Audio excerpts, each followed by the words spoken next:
My name is Pamela Elizabeth Witcher. My sign name is initialized using the letter P, which is interesting. When I went to France, they don't use initializations with their name signs, and I was given a descriptive name sign, which I loved, but did not bring here to North America. I feel an affinity with that name sign. However, my name sign with the initialized P was given to me by my family, and I've had it since I've been a little girl. I'm from Montreal. I was born there, which is in Quebec, Canada. My family originated from Newfoundland, which is an eastern province in Canada. I'm from a deaf family. My parents were born in Newfoundland. They attended 3 schools for the deaf in Halifax, Amherst, and Mackay. My parents moved and settled in Montreal. My brother and I were born there. I was born in Quebec. My parents, as I mentioned, are from eastern Canada. They first used Maritime Sign Language, which is derived from British Sign Language. Years ago, deaf immigrants introduced BSL, British Sign Language, into the area, which came in contact with ASL, and eventually developed into MSL. My parents used MSL and had to make some adjustments in their language as they went to schools for the deaf, and relocated eventually to Montreal, where they met a new signing community of people who used LSQ. Montreal and the province of Quebec is unique in that there are 4 languages utilized by the people who live there. In Quebec, there is a strong presence of French people. In addition, there is a deaf community who uses LSQ. However, they are fewer in number and tend to be closer knit. The multilingual aspect of Quebec goes back to the war between France and England. The 4 languages continue in the region and are ASL, English, LSQ, and French.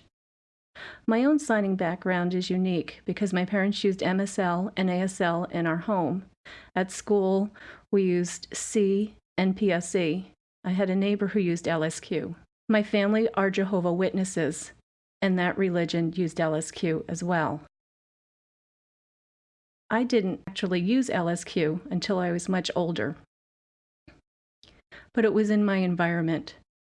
It wasn't until I was about 16 when I started to go to the deaf club and play hockey and interact with people who used LSQ that I actually started to use the language and become fluent in it. But I feel that I am very fluent in ASL, LSQ, and English, and I'm quite comfortable with French as well. I am so fortunate to have grown up in Montreal because of the exposure I had to and the opportunity I had to interact with the 4 languages on a daily basis.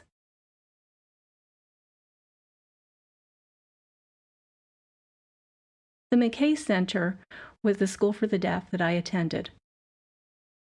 It was a Protestant school and used English as the language of instruction. Most of the schools were established by different religions. There were Catholic schools that used French as the language of instruction.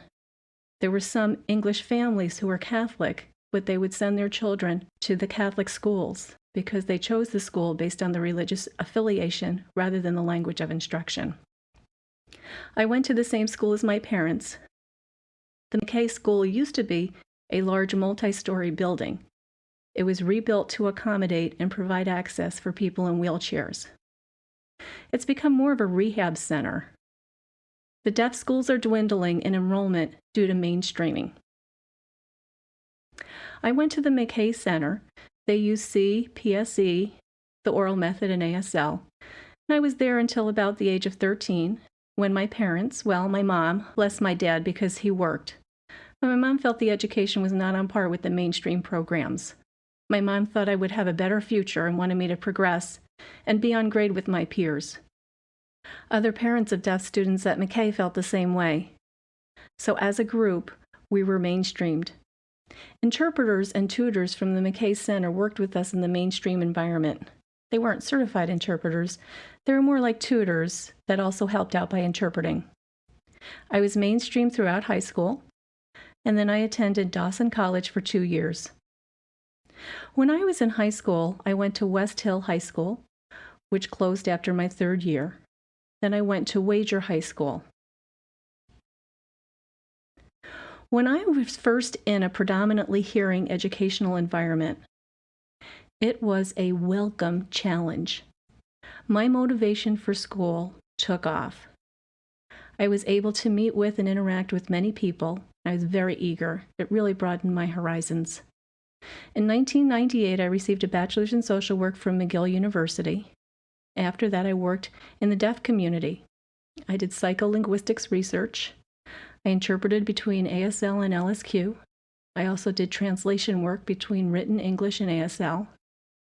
I was also a support worker working with women who were victims of domestic violence. I really worked in a variety of jobs. I also taught ASL. I participated in the Deaf Canada Conference, the Canada Association of the Deaf, and the Cultural Society of the Deaf. Those organizations advocate for and increase the awareness of access rights for people who use LSQ, and I was involved with those organizations for about 12 years. We were able to secure the necessary funding to translate texts into French.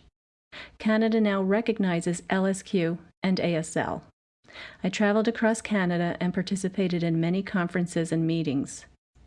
And I noticed over time that my priorities changed. I went back to school to study museology techniques.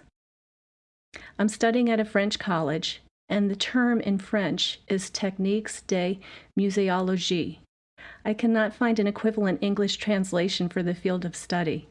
It's a unique program taught at a French college in Quebec. Before I went for evaluation and orientation, I knew I was ready for a change. I had had my fill of social work, and I knew that something else was calling me. I had been involved in the arts, and I was getting more and more into it. The Quebec community fostered my pursuit of the arts. I had a natural talent as well as a passion and a fire for it.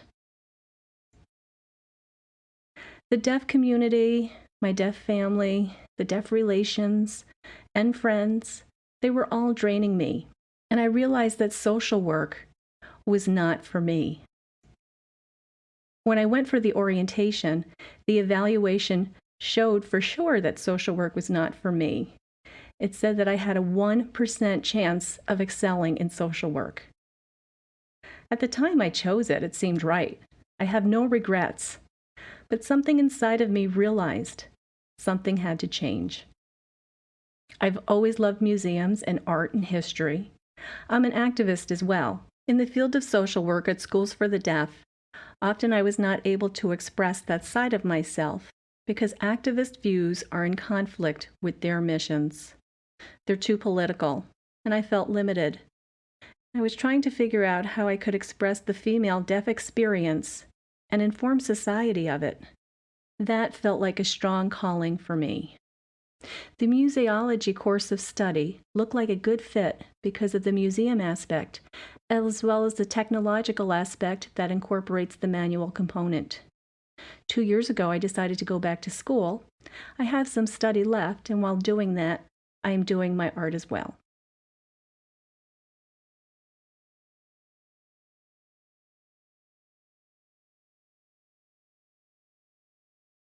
How did I get into art? Well, growing up, I was very creative. However, since my family is Jehovah's Witnesses, and we were very involved in that community, we had more of an emphasis on Jehovah, and it really suppressed my creativity. However, on my own, in my bedroom, I was very creative. I like movement and dance and music. In my bedroom, I was in a world of my own. When I closed the door, I felt very safe. In school, I can remember being so focused and would get lost in art and drawing to the point of not even realizing that class was finished. 2 years ago, I was remembering that in high school, I received high marks in art, mass media, architecture, English, reading, literature. I loved all of those subjects. Not so much math and science, but for some reason I didn't identify myself clearly as an artist. In college, I took acrylic painting, oil painting, drawing, charcoal drawing, pottery, and others. When I moved on to the university, I took fewer art courses. I wasn't allowed to take art courses there for some reason, and so I focused more on social work. For about the next, maybe 7 or 8 years, I lost touch with my artistry. When I graduated from the university, I was accepted into Gallaudet's Master's in Mental Health Counseling program. I didn't have the financing to pursue that, so I remained in Quebec. There happened to be an oil painting free expression workshop offered in the area. I and other deaf people participated in it, and the instructor was hearing and signed during the workshop. That workshop reignited my passion for art. I'm not sure what year that was. The paintings behind me were made around that same time. It says 2001.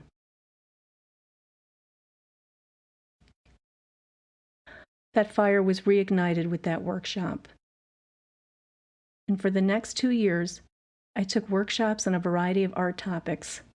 All the instructors were hearing, and although they signed, communication wasn't always the best. So I decided to set up my own studio and gallery. I taught workshops to deaf people, encompassing a variety of art techniques, such as painting, color, and illustration. They were well attended, and I did that for about 3 years. And I noticed that the teaching gave me energy. I paid attention to that. While doing the workshops, I was at the same time involved in many activities, and I found myself rearranging my priorities. For example, with my affiliation with the Deaf Canada Conference, I was the art, theater, and film coordinator. We placed a call for artists across Canada, which was hosted in Quebec City. It required an immense investment of time and energy. It was quite successful. The artistic fire inside of me that was reignited grew even more until about 2004, when it started to wane, and around 2006, I was worn out. I really didn't do that much artistically in 2007 and 2008, and I realized that I needed to make a choice. I was wearing many different hats, and I needed time to reassess. Did I want to be an agent for the arts and support role, or coordinate and host large events, or teach? I didn't want any of those roles. The orientation I attended helped me to understand that I am a creative person. I am an artist. So I decided to pursue a creative path, and I've been learning more and more ever since.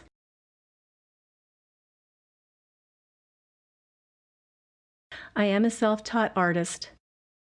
I have also along the way taken basic technical courses and applied them to my work.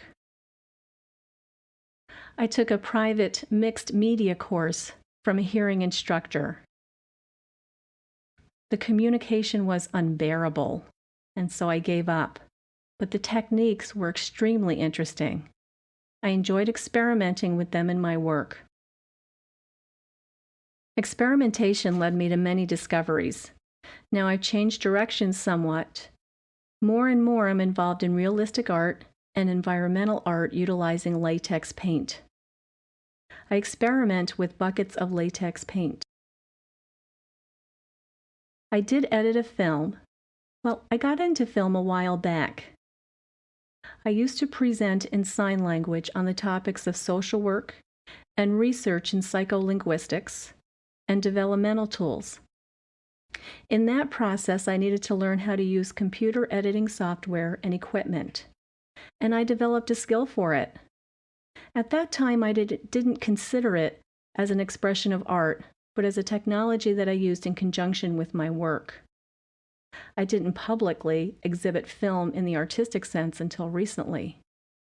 It wasn't until the year 2009, I think, that I publicly screened 2 of my movies. It's interesting. I like to challenge the status quo. To give you an example, you'll often see people using sign language with music. The linguistic expression follows the music's form and its frame. I wanted to challenge and reverse that paradigm. In British Columbia, I saw a young deaf girl perform with an orchestra. They had agreed that the orchestra would perform in complement to the girl's signing performance. The orchestra's music followed her form and her frame.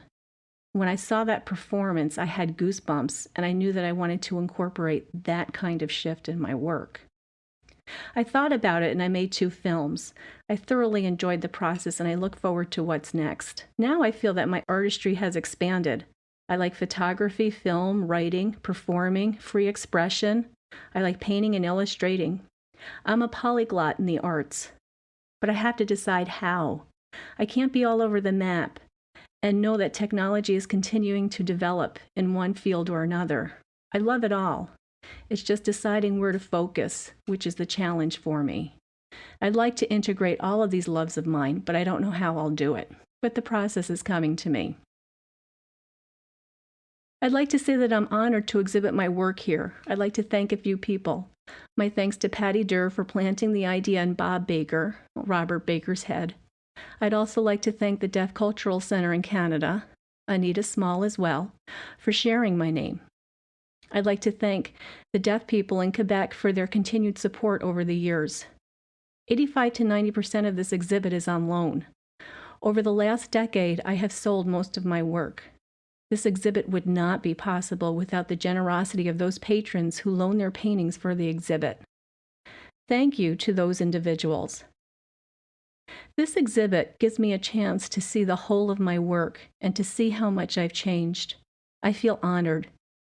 This has given me not only the experience of professional development, but also personal growth. And as an artist, I feel that this is a chapter in my book, and I look forward to seeing what the next decade brings.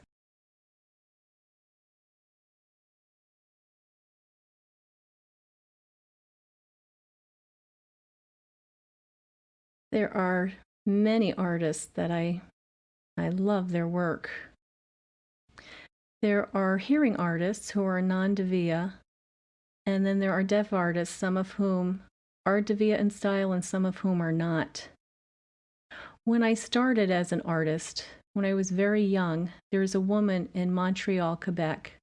Her name is Gemma Moreau, and she made an incredible impact in my life.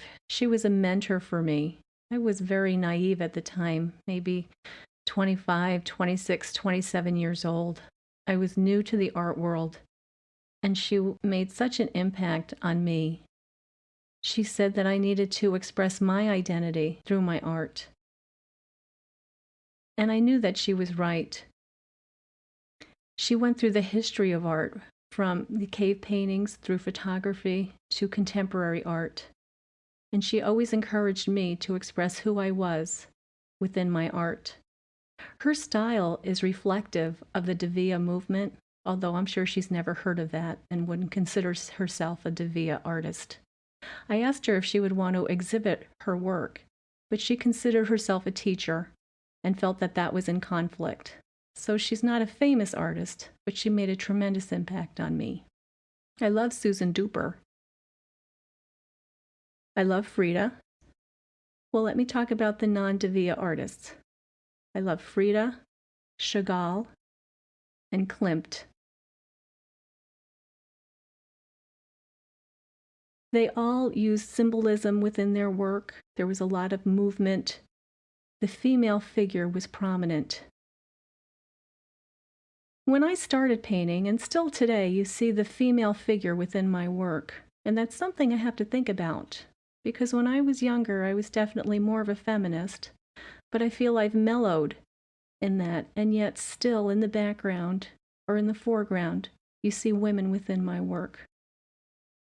And I think it's important that we have a place in society, and maybe it's because our history of oppression, that subconsciously it presents itself in the work.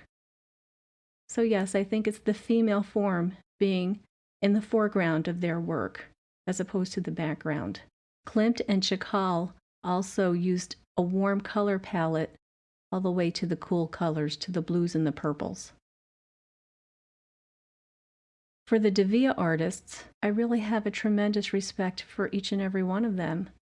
Chuck Baird, Betty G. Miller, who started the movement, through Susan Duper.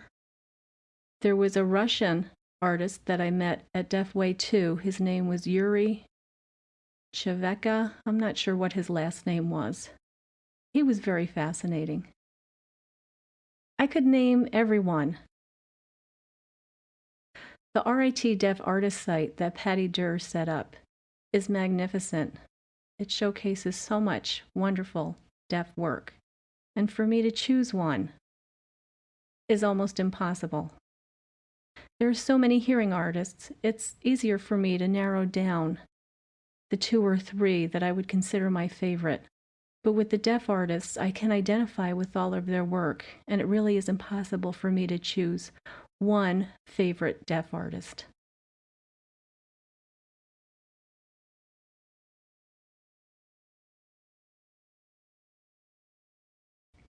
I think it might be because I'm self-taught, and this is just what I'm thinking. When I think about formal programs, the degree pairing programs, they emphasize the importance to students that they need to find their style and then be consistent with that. I didn't have anybody pressuring me to develop a specific mark or style to my work. So my art over time has evolved. There are elements that repeat for a time and disappear in later works as new elements emerge. Behind me, the paintings do not contain skylines, and there's not a great degree of color mixing.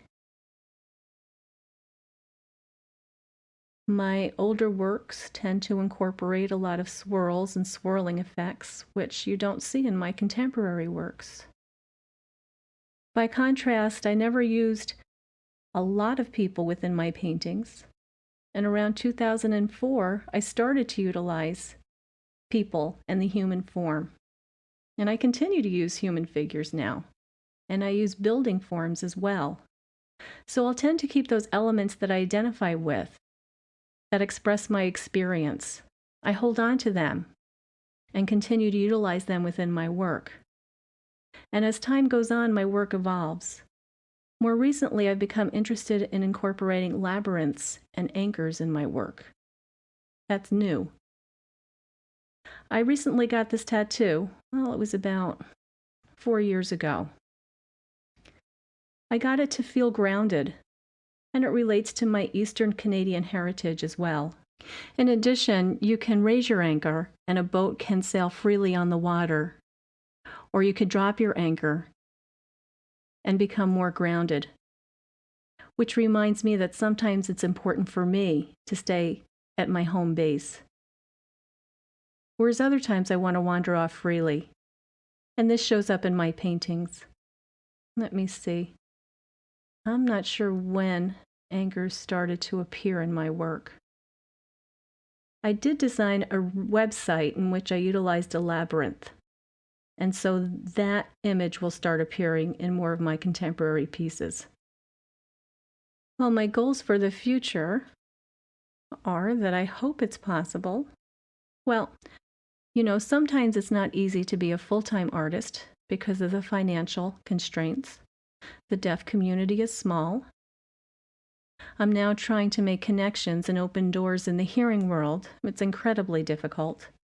Many times the doors remain shut to me. And I've made some inroads. The hearing world is huge. They don't know about me. At my college, it's helpful because they know my work and can make referrals on my behalf. I have limited opportunities with that. For the future, as far as deaf artists, how will we progress in society? Some deaf artists are incredibly talented, but there are barriers in the form of their fluency with written communication. Interpreters aren't always available or an option as they try to network, and so they lose access to opportunities, and I have put thought into that. So how to persevere? My plan is to be a full-time creative artist. At the same time, I'm not a marketing type of a person. I can create the art for an intended marketable reason. Some people do that and can make a life for themselves. But I don't like the concept of having to match a predetermined goal. Sometimes I will have to do that, and I know that internally I will struggle, and that might cause some artistic blocks for me. So I have to figure out how I can do that while continuing to be creative. I feel very strongly that I'm an activist. In Quebec, there is a support system. You can see the younger generation of artists supporting each other. Artists my age don't necessarily have the fervor that you see in the younger generation of artists. You see more people working together.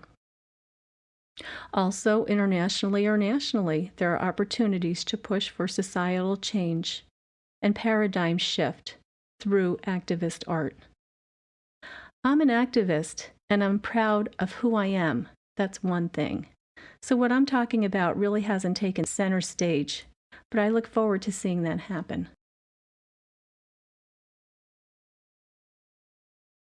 To be yourself. Don't pretend. Don't be afraid of what other people think. Sometimes criticism is good because it opens your mind. Controversy as well. Having controversy is okay, but don't change who you are. Never give up.